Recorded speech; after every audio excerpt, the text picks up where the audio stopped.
The anthropologist suggesting that we can hold these 20 relationships, well, that was our extended family, which is why when we started to live in small tribes and started to settle and become farmers, we had these generally 5, 6, 7 huts in our tribe. So we had 20 people, roughly in our own extended family in each hut, and then we'd have up to about 140 people in our mini tribe, in our little tribe.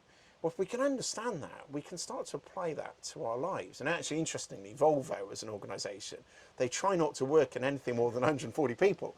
Right. So they understand this, So because you stop being us and you start being them, when you start to unpick that and go, well, how do I make my groups of a maximum of about 20? Really effective teams seem to work on about 6, 7, 8 people because there's enough diversity without it being lost in, everyone's voice can still be heard when it's 6, 7, 8 people.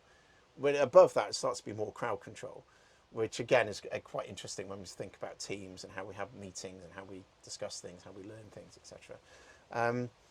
But yeah, I think this is where just understanding where we come from and understanding some of the psychology and understanding some of the how relationships work, that can really help us go, okay, well, how do we work best together, and how do we create these teams and these tribes and these close relationships and these, and yet still all feel connected, and how do we control that gorilla that it's working for its benefit for us, and we're using that element of inevitable competition, but we use it for good impact.